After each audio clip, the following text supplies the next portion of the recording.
자동차가 지나가는 길 도로. 하지만 도로에는 시위하는 사람들로 충만했다. 그냥 지나가시오. 여기에 아무것도 볼 게 없어. 우리의 치안을 책임지는 경찰. 그들은 말한다. 도로 위는 아무것도 볼 것이 없고 단지 지나가는 통행 공간일 뿐이야. 그래서 치안은 원한다. 도로가 그저 차들이 지나가는 통행 공간으로만 사용되기를. 그때 시위자들이 가득 찬 도로 위로 정치가 등장한다. 현 시간부로 인민, 노동자, 시민의 등장과 함께 도로는 변형되었다.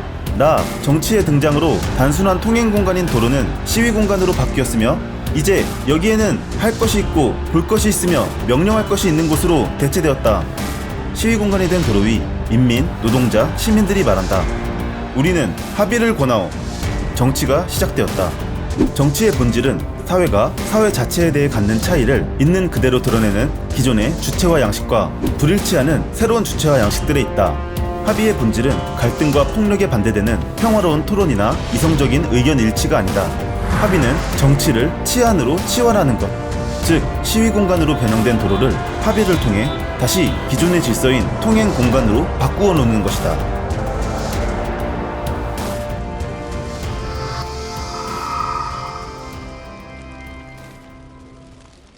우리는 놀랍게도 국가에 살고 있다. 바닷속 두 마리의 물고기가 대화를 한다. 한 물고기가 말한다. 우리가 물속에 살고 있대. 다른 물고기는 어이가 없었다. 야, 그럼 우리가 물 밖에서 사냐? 술자리에서 내가 친구에게 말한다. 우리가 국가에 살고 있대. 국가는 인간이 태어날 때부터 소속된 거대한 집단이다. 취했냐? 우리가 국가에 살고 있다는 사실은 전혀 놀랍지 않다. 친구가 금연구역에서 담배를 피우기 시작할 때 나는 말한다. 너 뭐하냐? 여기 금연구역인데? 사회에 더불어 살아가는 우리는 공동체의 질서를 위해 서로를 감시하고 검열한다. 종이컵 좀 주시겠어요? 친구가 금연구역인 줄 모르고 담배를 피워서. 이런 감시와 검열은 국가에 적응한 사람을 통해 이루어지며 더불어 살아가기 위해 지켜야 할 당연한 규범이라고 생각하게 된다. 내가 국가에 살고 있다는 사실은 숨을 쉬는 것처럼 자연스러우며 당연한 것으로 생각한다. 우리는 당연한 것을 굳이 생각하지 않는다. 하지만 국가에 대해 강렬하게 생각할 때가 있다. 그건 바로 국가가 우리 삶에 결코 이롭지 않다는 경험에서 대안적 사회를 꿈꿀 때 현 국가에 대해 다시 돌아보게 된다. 여기서 흐릿한 국가의 이미지만 보일 뿐 도대체 국가가 나에게 어떠한 영향을 미치는지 알기 힘들다. 여기서 가장 정치적인 기구인 국가 논리를 이해해보자. 국가 논리 1. 주종관계. 칼 마르크스는 자본론에서 이렇게 말한다. 어떤 인간이 왕이라는 것은 다만 다른 인간이 신하로서 그를 상대해주기 때문이다. 심지어 그들은 그가 왕이기 때문에 자기들은 신하가 아니면 안 된다고까지 믿고 있다. 이래서 모두 바쳐라. 그럼 너에겐 먹을거리와 잠자리가 주어질지니. 주종관계란 사람들의 상호 의존과 그들을 결합시키는 서로의 욕구가 있지 않으면 성립되지 않는다. 이 낡고 허름한 집이 네가 먹고 살 집이다. 어떤 사람을 복종시킨다는 것은 미리 그를 주인이 없이 살아가지 못하는 몸으로 만들지 않는 한 불가능한 일이다. 먹을 것이 적어 배가 고픕니다. 종은 발생하는 결핍이 해소되길 원하지만 노예야 어찌 고되게 일하지 아니하고 욕심만 바라느냐. 주인은 원초적인 힘으로 종을 통제한다. 주종관계는 기본적으로 폭력과 이에 근거한 결핍의 발생을 통해서만 작동한다. 내가 게을러 내 식구들을 힘들게 하는구나.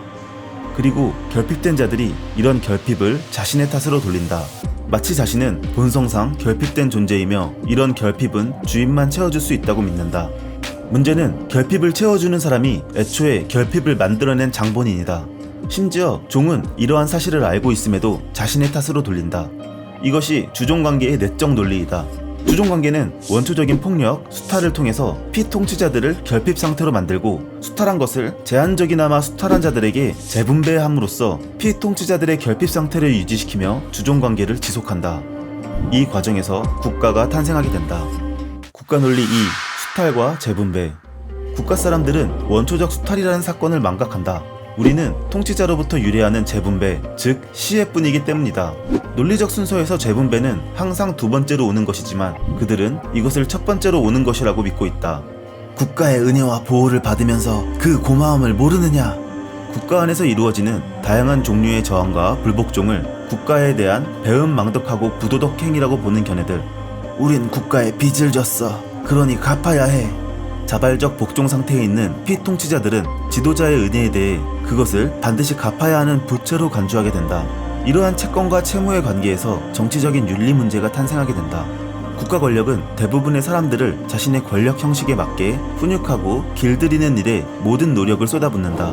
국가는 국민이 공동체 내에 구성되기를 원하며 능동적으로 구성하기를 원하지 않는다. 즉, 국민은 통제 가능해야 하며 통제 불가능을 가장 경계한다. 우리는 국가의 구성된 주체이며 국가의 은혜에 보답해야 한다. 아니, 우리는 국가에 빚이 없으며 국가를 구성하는 주체가 되어야만 한다. 어떻게 구성되지 않고 구성할 수 있을까? 대의민주주의 제도의 허구성. 선거는 민주주의의 꽃이다. 대의민주주의, 대의제는 선거 등의 절차로 국민이 직접 나서는 대신 국민의 정치적 뜻을 대표하는 대표를 선출해 간접적으로 정치에 참여하는 민주주의 제도이다.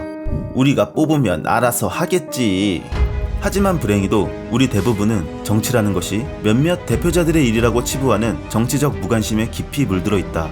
물론 대의민주주의 이념을 우리가 곧이곧대로 받아들이고 있기 때문에 벌어진 불가피한 현상이다.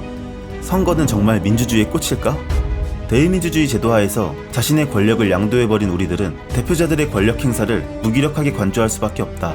과연 어떻게 하면 우리는 대의민주주의 제도의 허구성을 공격하고 자신을 훈육시키는 권력의 힘에 맞서 삶의 권력을 다시 회복할 수 있을까? 그 전에 먼저 우리는 정치라는 것을 알아야 한다. 여러분이 선택한 정치입니다.